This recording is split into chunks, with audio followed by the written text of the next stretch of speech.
Good afternoon to those of you tuning in from Europe and the eastern coast of the United States. And good morning, afternoon, or evening to those of you that will be seeing this on replay. Most of my network is residing in Asia. So I think that I do acknowledge a lot of you will be seeing this on replay because you're sleeping now, or at least I hope you're sleeping. But I'm really pleased to have a very special guest here on the Packard Network Live, who I'll introduce in a moment. And for those of you that are tuning in live, I will be dipping over to mainly LinkedIn. We're streaming live on LinkedIn and YouTube right now, the Packard Network Live. That's where we sit at home. And I will be taking questions. Let me know where you're tuning in from and if you're tuning in live or not. We'll be sure to acknowledge that.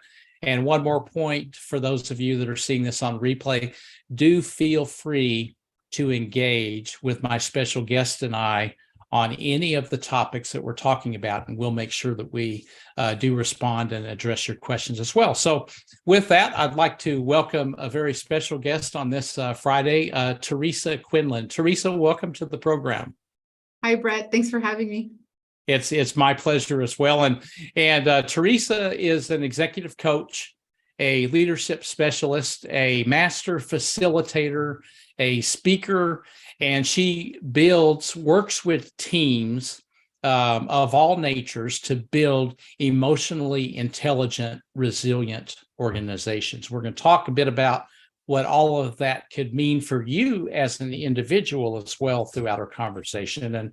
And Teresa is coming to us live from Ontario, Canada. And Teresa is also an advocate for elite performance. Those of you that know me know that's what I specialize in.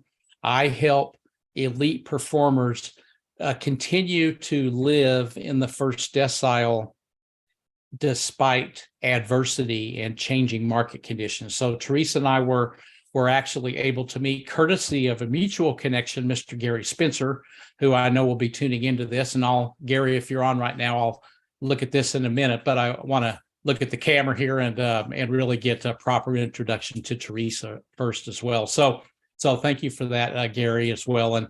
And we're going to talk, everybody has heard about IQ for a long time, and people are starting to hear about EQ. We're going to really dive into that as well. And we're going to talk about a formula that Teresa founded back in 2019, IQ plus EQ equals TQ. And I'm not going to steal Teresa's thunder on that, but I'm going to let her talk about that in a few minutes. But she applies the skills that we're going to talk about and her extensive experience to really guide, coach, and mentor others to build their emotional intelligence as well, so that they can achieve the things that are important to them in life and also in their career. So a lot of what we'll be talking about, it will apply to you in a corporate environment, on your job, in your business, but also in your personal life as well. And we'll talk a bit about relationships in a few minutes as well. So Teresa, I'm going to take a sip of water and welcome you again to the program. And please fill in any gaps that I might have missed in that introduction. It's hard to find gaps. It's a pretty robust kind of introduction. However, if we're to tell the story of our journey, there'll be lots of gaps that exist between where we are now and where we came from. And perhaps what is most significant in anyone's story is what was the thing that got you to this space now? So why am I in the space of emotional intelligence and executive coaching and using these critical skills in EQ to help elevate performance, elevate teams, elevate an individual's experience? Because I can go back about 23, 25 years and pinpoint the moment when I had my aha around emotional intelligence and its value and started the journey. And that uncovered one piece after the other and integrated into everything that I was doing, both personally and professionally. So I got to witness the personal impact of learning the skills, applying the skills, and gaining proficiency in the skills.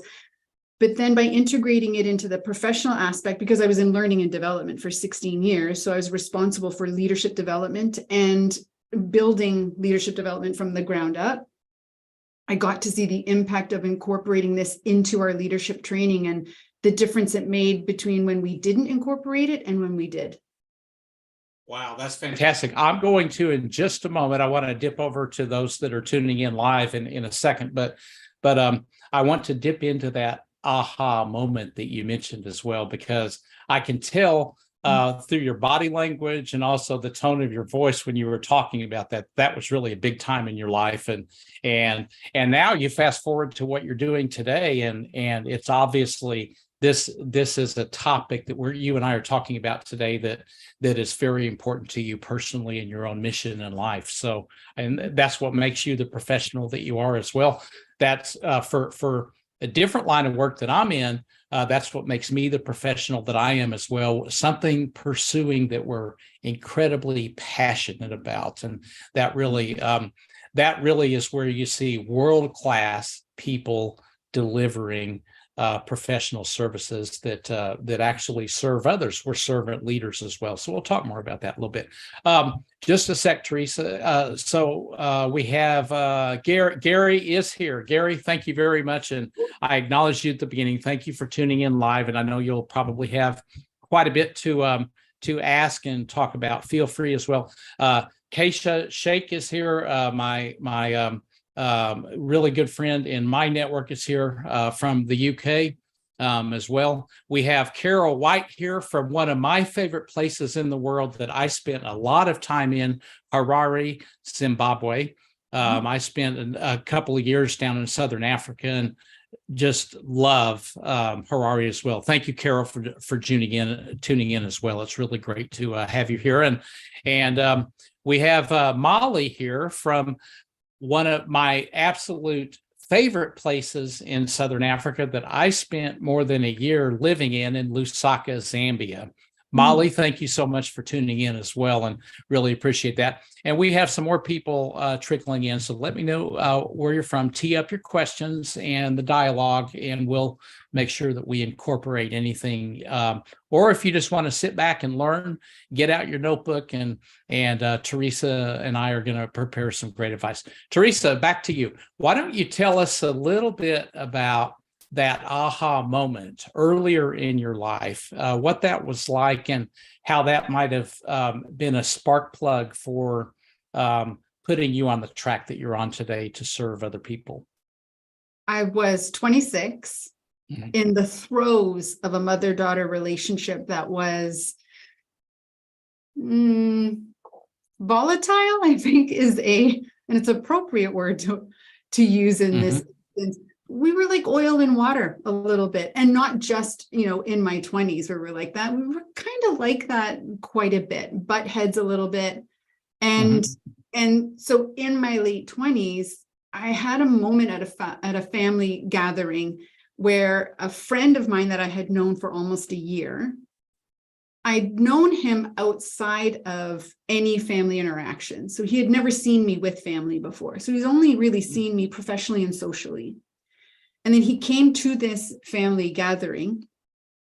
And so he saw the interaction of me and my mother for the first time.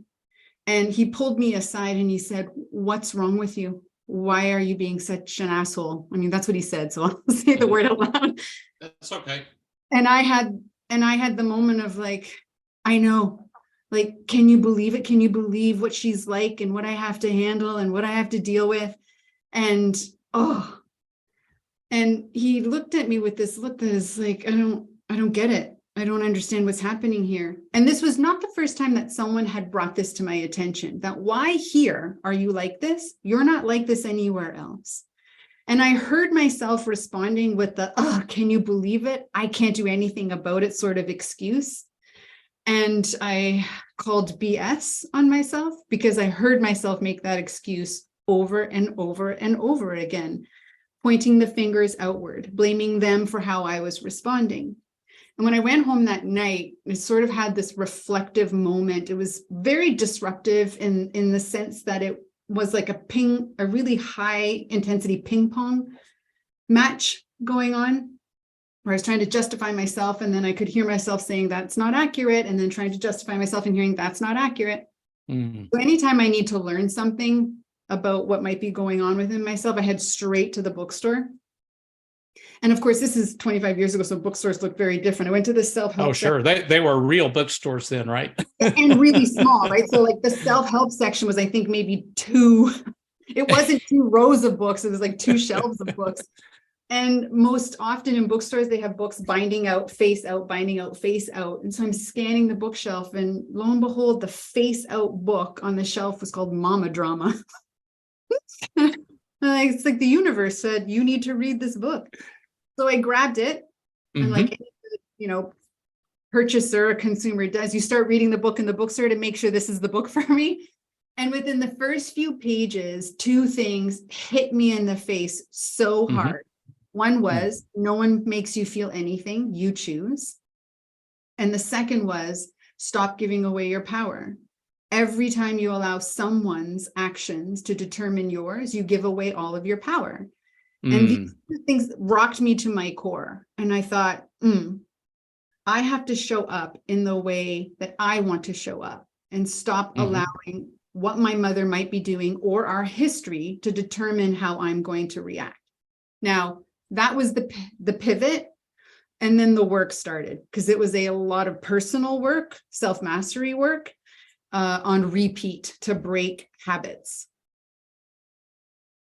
Yeah, and it takes that repetition to break habits, right? And maybe we could talk more about that in a moment. But I agree with you, is that if we give that, I learned earlier in my life that if I give the power of allowing somebody to make me feel a certain way, if it's not to my favor, to be frank, then that's a shame on me type of concept. So I think being aware, so I can relate a bit to what you're talking about here. And I think being mindful of these types of situations where we in our own mind can actually become a better gatekeeper for different people in our lives, and those that care for us and we care for them, those that we love and they love us back.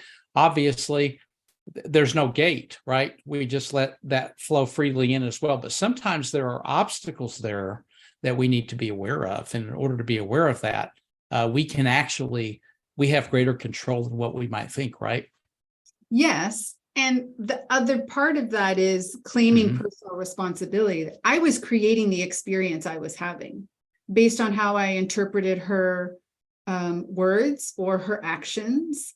And I attached meaning to them about what they said about me, or what they said about her, what they said about us. And then I created the experience I was having, and I chose what I was going to say rather than being careful with what I was going to say. I chose how I was going to behave and react. And so claiming that personal responsibility of I'm creating and attaching the meaning to the experience itself, which is very empowering, because that means I can change all of that to be something that is more aligned with who I want to be. And that is the deposits of the work of catching programmed narrative, assumptions, judgments, and criticism, using past experiences to predict future experiences, and really recognizing how my brain was operating in those moments that wasn't serving me, and learning how to command the control over how my brain was operating rather than just sort of giving it free rein. How long did it take you through changing those habits? How long did that take you to really start to feel inside of you different about this in the relationship? So maybe surprisingly, the first time that I intentionally operated differently, I felt differently. The first time in. It wasn't easy. I was sweating. I was working so hard to master my mind, master myself, control my emotions, like was working really hard, because our brain, when it is going to do something differently, so I was going to feel differently, I was going to think differently, I was going to behave differently, I was going to filter my words differently, I was going to do all of that differently. In order for my brain to do that, I had to stop the natural neurological patterns that exist, which is very efficient. It's very efficient for my brain to just follow those because they're built already. The other ones were Mm. not built, which requires a heck of a lot of glycogen or energy from my physiology to do that. And so your body feels the effort of it. It got easier. Every single time I did it was a little bit easier because I'm reinforcing a new pattern. And when I would slip, I had to offer myself some compassion and grace. It's okay, I'll do better next time. And I would do better next time. And consistently, I would say in that particular relationship, I hit the ground consistently after about 12 months. And it didn't feel so like effortful because in the arc of a relationship, one, I didn't live at home anymore. So our contact points were lighter than when I would have been a teenager. Mm-hmm. The arc of a relationship is we don't experience turmoil every single time we meet with someone, right? And so if it was Right. turmoil every time, I'd have a lot of practice all the time, but it wasn't. Mhm. It's sort of spaced apart. And so you have to be on guard and ready for the spacing apart of it. And so I learned how to take what I was doing in this relationship and of course, apply it to other situations and other relationships as well, just to seek greater harmony from those two. Right. Gotcha. Okay. So a lot of this, so you touched on how this happened with a key relationship in your life. A lot of people in business have an idea, a great idea about something, and they just seem to not have the type of relationships in order to bring that idea to fruition. There's a lot of, every human is creative, right? And a lot of people just kind of keep this inside, not necessarily because they're shy, but because they don't really have the ability or knowledge, the know-how to connect with key relationships to get that idea across the finish line. Have you encountered these situations with people? And if so, what would your general advice be to these people? Yes, I have encountered and coach people through these types of experience. So I think one part of our understanding has to come from what we desire most in our relationships is often reciprocity and harmony.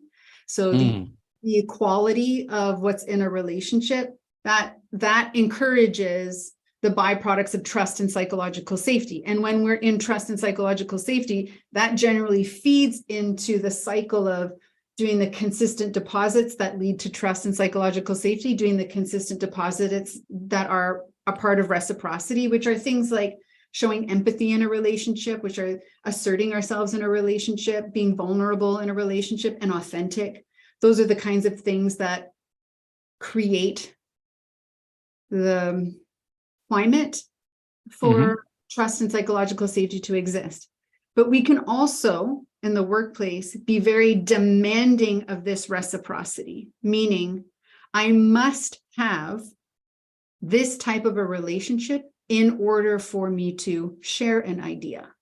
And so we've restricted that any relationship that doesn't fit that bubble, we will start to withhold ideas, withhold empathy, we'll start to withhold certain things from it, and to our detriment, of course.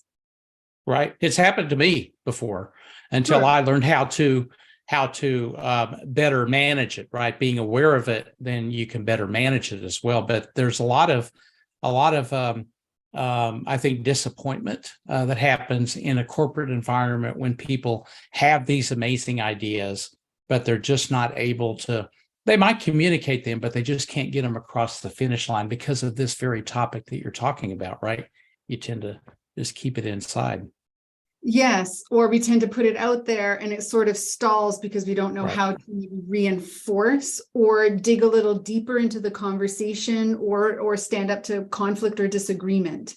And that's when we're starting to broaden not just our skills in our relationships, broadening our perspective of relationships. We can have professional relationships that use almost the exact same skills as our personal ones. They just look different in the professional workspace. So if I'm using empathy in a personal relationship, I might be asking things like, how do you feel? And why do you feel that way? And how's that impacting your decision making? and I might have a particular sort of tone and delivery because reciprocity exists here. When I shift that into the professional space, when I don't have the intimacy of a relationship and I try to use empathy in that same way, it's going to feel very weird, but it's also going to be interpreted differently.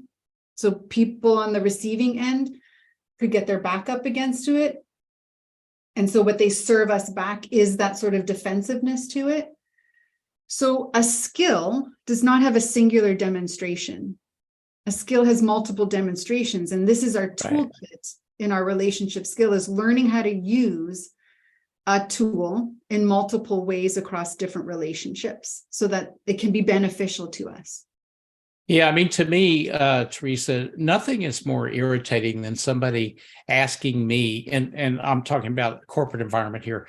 How are things going, Brett? And then they pick up their phone and they're doing their phone and don't even hear the answer that I give, right?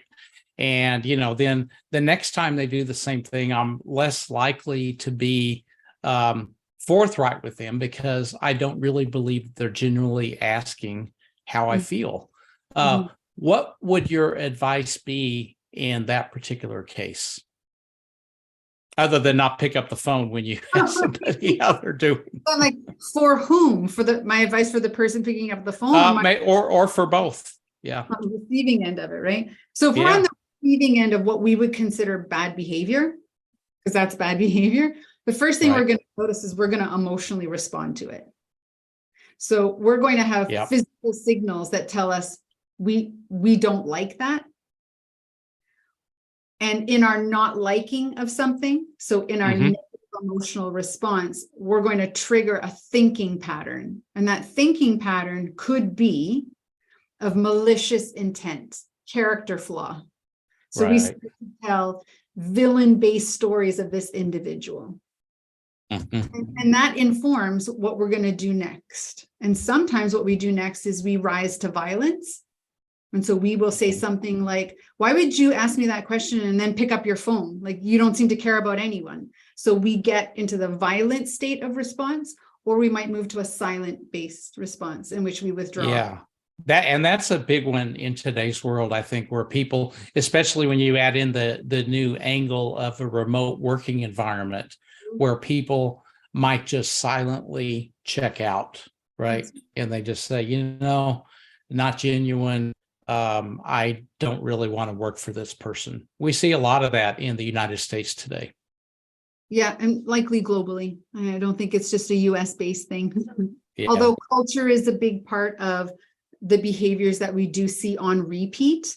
And so if we work in a workplace where that is culturally acceptable, then when we step into the workplace, if we don't like that, it's part of the culture. Trying to shift the culture one person at a time takes a lot of emotional resilience. You have to be you have to be up for being in that space and taking a couple of chips. It really does. Yeah. I think you're right. I do a lot of work and have done a lot of work on transforming. Molly, who's here in the room with us today, in the chat, would know about this from my time in Zambia, where we transformed a business within a year, and it was an amazing transformation. And one of the things that's important in any transformation, and I'll highlight the Zambia one, was that you've got freshwater fish and saltwater fish. And as long as the saltwater fish are swimming in saltwater, everything's okay, right? And vice versa. But in the real world, you have both freshwater and saltwater, and you've got both types of fish. So to do a successful cultural transformation, you've got to prepare the water so that everybody can thrive together. And it's a very difficult, complex thing to do. And it specifically requires somebody like you, Teresa, that understands how to apply not just what empathy is, but how to apply it to make sure that water is suitable and that people can flourish from all types as well. Any response to that? Yes, I agree. It's that combination of getting beneath our performance metrics and putting in place behavioral skills, and below behavioral skills, putting in place daily habits that strengthen our behavioral skill set, which gives us the performance outcome. Yeah, I mean, the ecosystem informs the behavior. That's where I think a lot of organizations and people get this wrong, that they think, well, if you get the behaviors right, then everything will be fine. Well, yeah, but if it's a freshwater fish in saltwater, they're going to be flopping around and doing everything they can to survive, right? And you can forget really progressing the organization and taking it forward. So I think that's an important point. We have Gary that has a comment here, and he'd like for you, Teresa, to talk about the balance between EQ and IQ and how it can have a positive effect on how we turn up.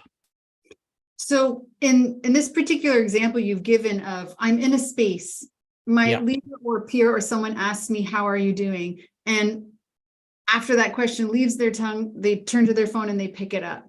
So I'm on the receiving end of this. In my emotional intelligence, the first skill that I'd be flexing is my impulse control, which is don't grab the package that's being delivered. The package that's being delivered is someone picked up a phone. And so the package is the meaning I attach to it immediately. Don't pick it up. Don't pick it up. First, just notice what happened to you and try to just give permission for it to exist without loading it with meaning. So we might notice that we get, tension or pressure in our chest, or a lump in our throat, or our stomach gets tight, or our hands or our jaw clenches. And then we'll find a word like, my initial response is anger. So we name it. My initial response is disappointment, frustration, annoyance. Okay, that's my initial response. Why? Because they asked a question, picked up their phone, and I interpreted that to mean they don't care. Well, that would make sense. Is that true? Is it true that they don't care? Or is that just my assumption that they don't care? Right. And so as soon as I start to challenge, that might be an assumption that they don't care. So now that I've got my emotions under awareness, and impulse control is mean I'm managing them, not responding to them. Now I can decide intellectually what to do next. So my EQ frees up my thinking. Instead of reacting, I'm now going to respond. And what's interesting is a lot of our emotional intelligence skills live in our prefrontal cortex. They are intellectual-based skills. So in a moment like this, I might choose to use empathy, which is understanding where they're coming from. So in that moment, I might say, hey, Brett, you just asked how I was, but then look down at your phone. What happened? Is everything okay? Yeah.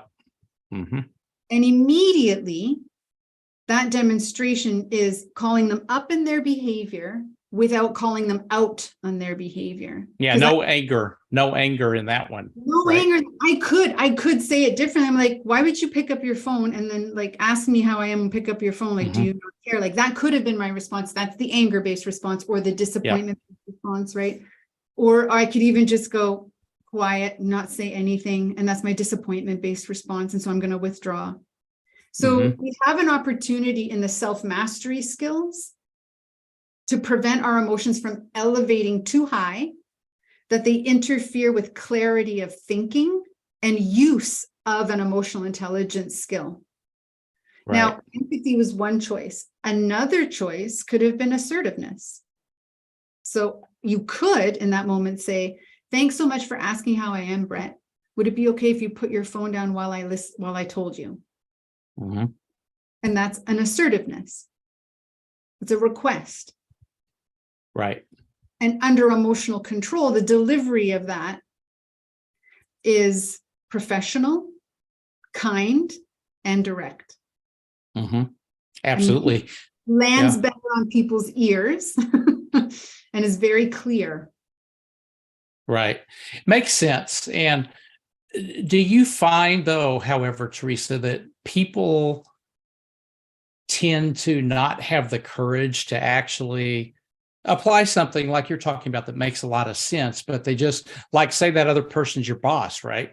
For example, right? Bad example from a boss or a leader, but it's reality. in a lot of places. All one has to do is talk to millennials that are quitting the workforce, and they'll tell you stories like this, right? Yes, absolutely. It also could be that what ends up happening is, well, but they do that every time. I said something the first few times and they keep doing it. So what's the point?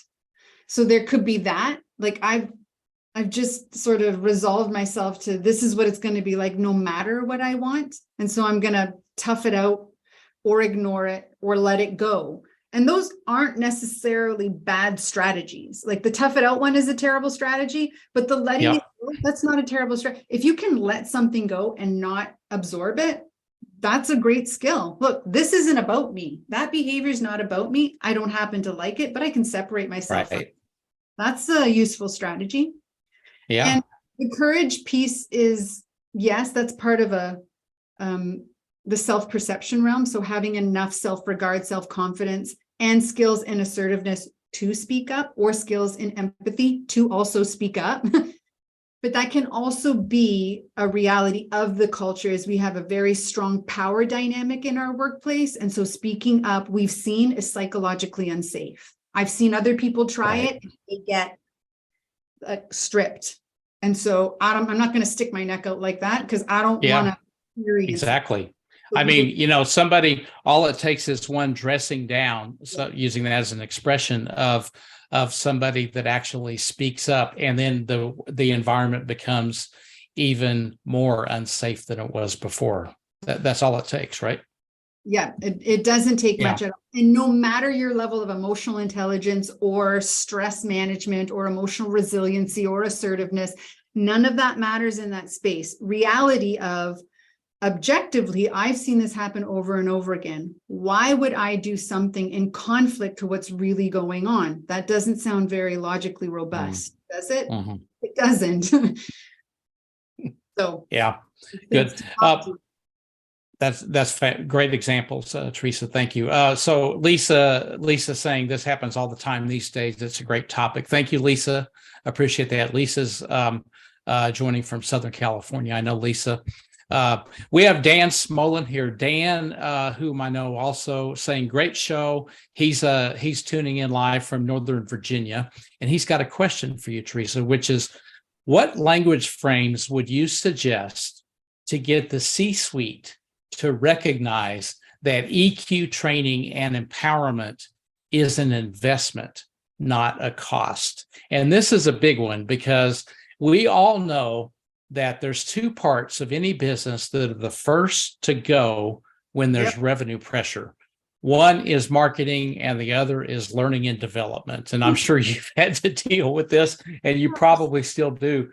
So Dan, great question. Teresa, over to you for a response based on your experience. Yeah, it's a beautiful question, because that is exactly the question, is what's the ROI? Yeah. What's the impact to bottom, right? So the ability of a coach or consultant like myself is to be able to speak the language of the business, to be able to speak, how does emotional intelligence improve your profit, improve your bottom line, improve the metrics that you're measuring. And so you have to be able to speak that language. When you start at the executive, one of the things to do is obviously to have them tell the story of their organization. In the hearing of the story of your organization, you're going to hear them say things about emotional intelligence. They don't call it that, but you will hear them say things in the story of their organization, of their culture, the one that is the utopian one written on the wall, that one, not the reality of what might be happening, the one that is actually written on the wall. You're going to hear underpinnings of emotional intelligence skills, whether it's empathy or problem solving or innovation, whatever, you're going to hear those things. Mm-hmm. And this is your window of opportunity, is to be able to then connect you have to first connect the language to the story that exists, and then also connect the language to the utopian story and the story that exists, and demonstrate how those underpinnings of EI solve the problematic story and create the utopian story. The second part of this is, in my experience, what I've seen in organizations is usually a 1 to 27 ROI. So for every dollar in, a $27 out by investing in emotional intelligence. The first thing that generally happens, it's a pretty good ROI. Yeah, I'd say The so. first thing that generally happens is people's personal accountability skyrockets. So they start to claim responsibility for their wellness and showing up as contributors to perform. They stop blaming the organization for why they're not performing. That's a big deal. In that process, I've had both people call themselves up and start doing the things for performance. And I've also had people decide to self-select out of the organization and go elsewhere, which also saves them a ton of money, having someone who could have stayed for years underperforming. Absolutely. The second thing that happens is the quality of communication from leadership to starts to shift. Because when we start from leadership with emotional intelligence, we automatically start to shift the ripple impact of experience in relationships. That's the first thing that happens, right? Problematically, what happens in most organizations, not most, many, is leaders go, oh yeah, EI, I've heard about it. I hear it's really important. Let's give that to our people. And ground up doesn't change culture. No. It takes a long time to do it that way. As you know, top down changes culture very fast. The first thing we start doing in this space after personal accountability for performance is we start shifting accountability. So we start encouraging the relationships for accountability conversations to occur. Yeah, it really does boil down to changing the water, right? And that can only happen from the top. You can't just, give this to HR or you touched on something a minute ago, I call the HR binder. It's the HR binder that you get when you join an organization. It's got all of the orientation. You got to read that binder your first day or two in the office, and we're going to live these values. But unless those values are incorporated in that water, the fish really don't know how to respond to it, right? Some are going to panic, some are going to reject the ecosystem, and that's why you see high turnover and the cost of that turnover being so high. And I would say also, just like to add on to back to Dan's question, add my 2 cents in here as well. I agree, Teresa, with how you responded to that, and I think by taking those skills and the emotional intelligence and finding ways to connect and to get the input and the voice of people throughout the organization, i.e. the fish in the water, by being able to do that, you can then make them part of the solution. But leadership, it must come from the top down, the C-suite that acknowledges this. And Dan, based on my experience in 2 big businesses, one in the UK, Barclays in the UK, and the other in Zambia, the largest bank in the country, right after the global financial crisis, we did this in the midst of a crisis. It works so well. And the payoff is anywhere from 3.5 to 4.1 times specifically if you get this right. And we were able to get it right. And one tangible example that I'll tell from the UK is that one of the root causes of the toxic culture was that the goal setting process, the goals were too high, and they were causing discomfort amongst the people that if they didn't reach their goals, they were punished. So they brought a team of 5 critical managing directors. I was one of the 5, and we transformed or replaced that water in the system. And one of the things we did was that we, based on input, we then enabled an ecosystem where people could set their own goals, and we gave them tools to do so. So instead of us setting the goals from the top down, we gave them tools to set goals from the bottoms up. And what happened with that was phenomenal, but we had to apply the emotional intelligence, Teresa, that you're talking about in order to do that. Anyway, you fast forward a year, 2 years into that transformation, the actual production was nearly 4 times what it was by letting the people that were doing the work, by the way, set their own goals, 4 times higher than the tops down approach. Go figure that. How's that for engagement? How's that for ROI? So I think that it's there, but it is a challenge. And Dan, you ask a valid question that people can preach this till they're blue in the face, right? That generally the C-suite views it as a cost, but for that, and the fact that they view it as a cost probably makes them a subpar CEO or set of executives. And that's why there's repetitive performance problems. Go ahead, Teresa. Sorry, I didn't mean to interrupt you. No, that was a great example of its application. There's also this element, I think, of the myth around what emotional intelligence actually is. It sometimes can get a real rap that it's, we're going to be holding hands and we'll dismiss people from having to hit expectations because they're emotionally distraught, and we're going to have to lower our performance level to like the least capable individual. And like, it is not that at all, because it falls under the soft skills category. People think it's soft. And the truth is the exact opposite of that. Emotional intelligence skills have nothing to do with being soft. In fact, we need them in the most challenging moments, when we're in conflict, when someone is not performing, when we have a gap that exists, when we're disagreeing, when we have tight timelines, high stakes, a big budget to hit. That's when we need our EI skills the most. Right. Yeah, they're an enabler, right? It's an enabler. Yeah, they are an enabler. So that myth around it as well is worthy of the conversation at the executive level of helping them actually understand what emotional intelligence is from a skill set performance perspective, not from it's the word emotional that gets people. They remember the first word and they forget the second one. Right. And I think you're right about this. And you and I aren't talking about it today, but for those that have worked with me and those that follow me, I talk a lot about AQ, which is a completely different dimension on how to handle adversity. We don't have time to get into that today, but these are all different. And so to generally just kind of lump them together and call everything a soft skill is not the proper approach. So I think the way that I view these things, they're enablers in order to get the very best out of humans and their potential. And, Teresa, your potential and my potential are different than Gary's potential and Dan's potential and Molly's potential. We're all different. But once you start to master the things that you're talking about here today, then you can get the very best out of everybody. That's really the point here, right?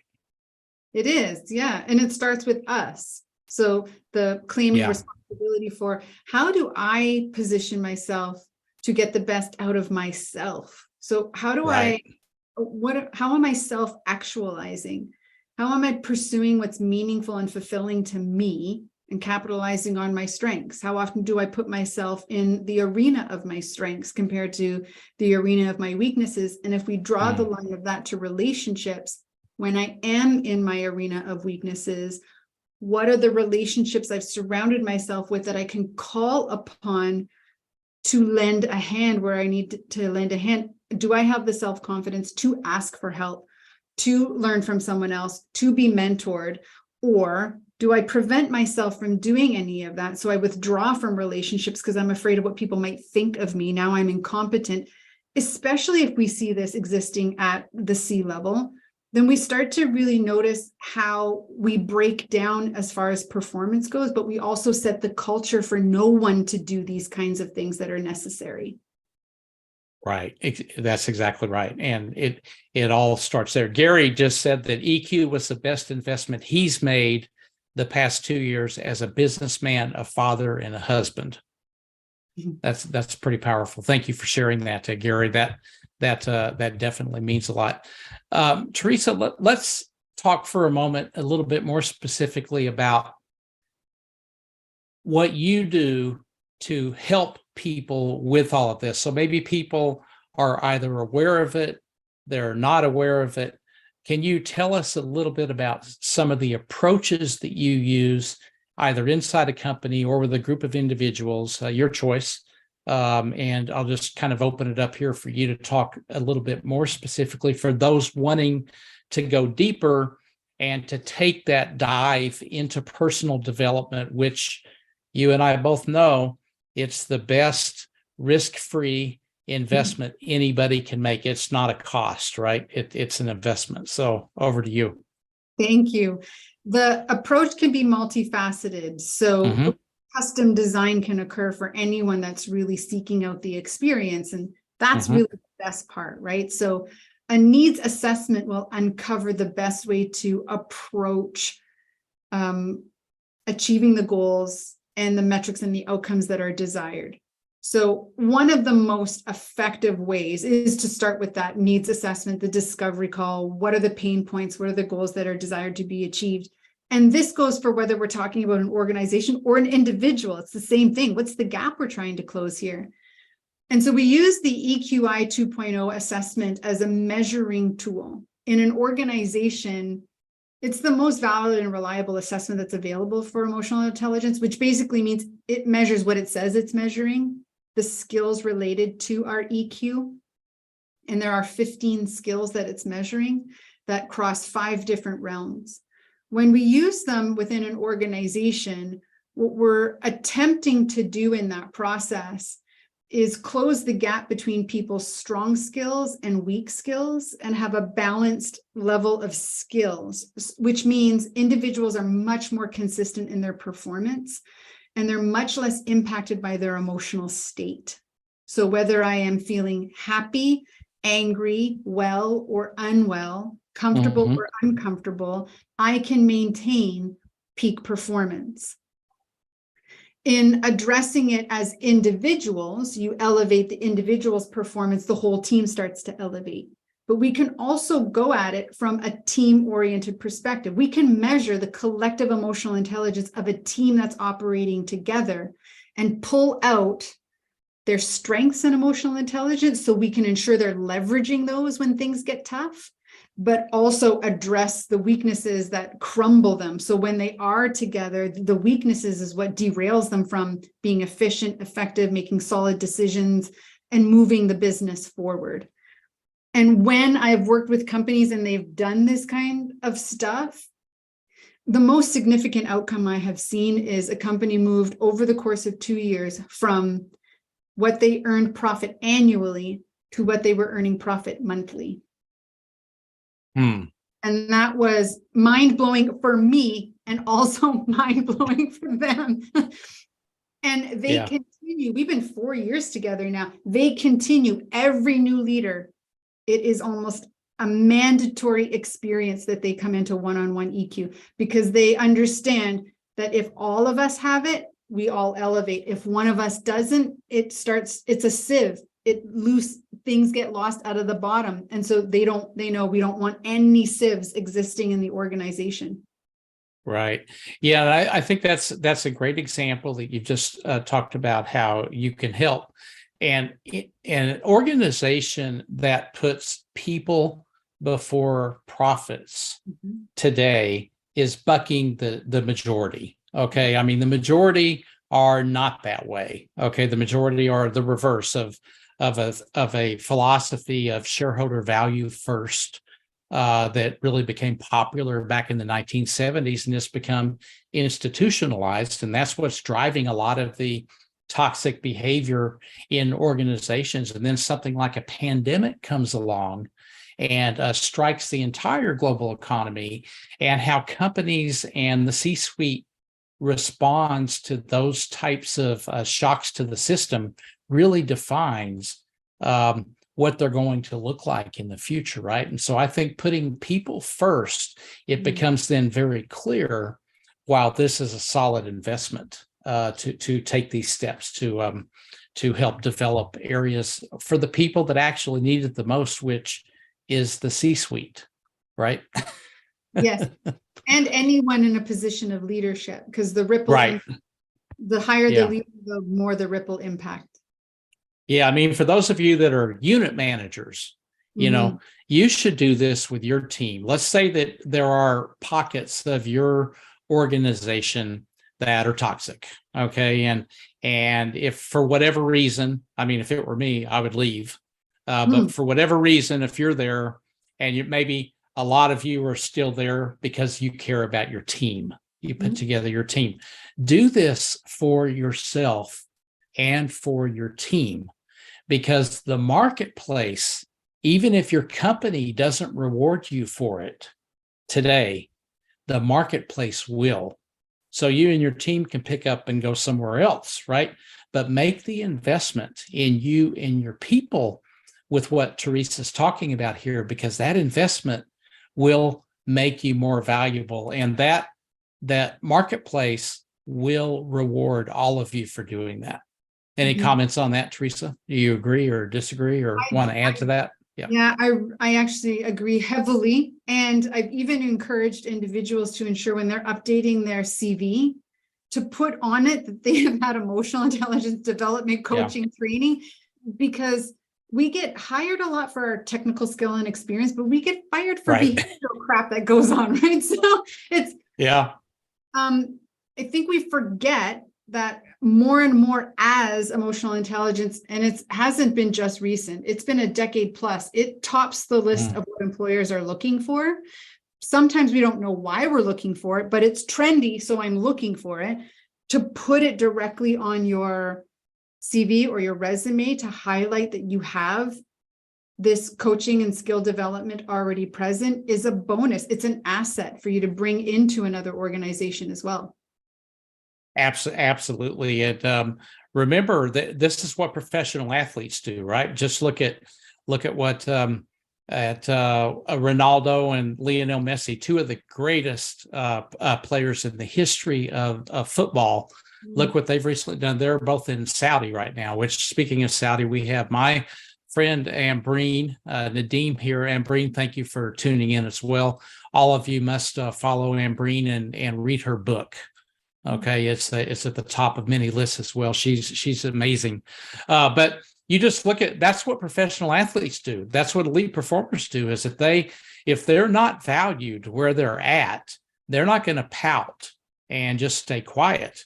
They're going to continue to focus on their performance and continue to become more and more elite. And they will then go, or they will be attracted to markets that will really value them and what they're worth, right? So I think that I would completely second what you're talking about, Teresa. Teresa, anything else as we start to wind down here that you'd like to get in about what you do and how you can help people, or any final parting words of wisdom to those watching us now? Yes, parting words of wisdom. I think that's where we go. Absolutely. It's easy to find a ton of books on emotional intelligence, and you can read about it till the cows come home. They don't make you more emotionally intelligent because EQ is skill-based. You have to integrate the practices in real life situations to grow the skill set. It's kind of like learning how to ride a bike or being able to ride a bike. You can't just watch videos of someone else riding a bike and go, I could probably ride a bike now. You have to actually get on the bicycle, right? And fall down sometimes. And fall down, that's right. And learn how to steady yourself, and you're strengthening a lot of supporting players. It's the exact same in emotional intelligence. So, and you don't have to even read a book. We know these skills intuitively. A lot of them are simply very dusty. And the place to start is your self-awareness, your emotional self-awareness, cultivating a language, a robust language that goes beyond I'm happy, I'm sad, I'm pissed, which, by the way, is the average number of words adults use to describe how they feel. And there are 27 categories with multiple words, synonyms underneath them for us to actually use. The nuances are incredibly important. So if we begin at this foundational space of watching ourselves like a hawk and simply capturing in a notebook or on our phone, hey, this thing triggered this emotion, and then these thoughts, and then this was the impact to how I behaved. Eventually, we're going to notice some patterns. We're going to notice there are 10 things that consistently trigger me. These are the emotions they trigger. And this is the recurring thought pattern I get stuck in. And then we can start to dismantle the experience we're having. First, generally, it's like, my thoughts are a little wonky. They're not really reality based, a lot of judgment and criticism. I'm going to start to dismantle my thinking, challenge it a little bit. Going to start dismantling. Why does this thing trigger me? Can I just choose to not let it? A little bit of self-control, a little bit of self-mastery that exists in there. And in just establishing a stronger foundation there, everything else changes. You're more empathetic, more assertive, better problem solving, better relationships from just doing that one. That would be my word to the wise. I think that is absolutely fantastic. And my final piece of wisdom before we sign off here is for all of you watching this. I did a post about this yesterday, to challenge everything that you consume. So challenge your impressions of what EQ is after seeing this video. And does hearing a professional expert like Teresa, does it change your view at all? So, because that's really how we grow, is when we challenge our beliefs, we challenge what we consume, the media we consume, to challenge those different things, our impression of somebody or something, our impression of what EQ is, challenge it. Go to the experts, okay? And you've heard an expert here for the past hour talk about a lot of great ideas here, but challenge your understanding of it, because that's how you can get better. And you might not choose to do everything that Teresa talked about, but you might be able to pick one or two here and there, follow her, connect with her, find out more about what it is, and then work on that specific area. You don't have to revamp your entire mindset about everything, right? So we're not talking about working on IQ, we're talking about EQ. It's something big, but it's not just a soft skill. And I think that should be a takeaway from the conversation today. Teresa, what is the best way for people to reach out to you and to learn more about what you do? So since we're streaming on LinkedIn, like that's an immediate, like hop on over, connect with me, follow me. There's direct links to my website, and, engage in a conversation. So if you're thinking, what would be my next step? Discovery calls are a joy for me to do. And so you can message me and we can set up that discovery call straight away. Great. And you service people around the world? What's your, Okay. I thought I knew the answer to that, but I just wanted to be sure. So regardless of where you are, a lot of people seeing this are in different parts of the world. And again, for those of you watching it on replay, feel free to engage, ask questions, feel free to reach out to Teresa directly. And for those of you that tuned in live, thank you so much for your dialogue and for taking the investment of the last hour. I do realize that whenever we commit to doing something, we're actually interrupting something else that we could be doing. And I really, therefore, appreciate the time and investment that all of you have put into this. Teresa, thank you so much for giving me an hour of your time and our mutual networks to share your expertise. I really enjoyed having you here. Thank you, Brett. It was a pleasure. It was a really lovely conversation. I enjoyed it thoroughly. And thank you to everyone who popped a question and really deepened the experience. Fantastic. Good. So all of you, thank you very much. I'll be back with another very special guest next week as well. So stay tuned and I'll reveal who that is next Tuesday. So with that, I wish everybody a great weekend.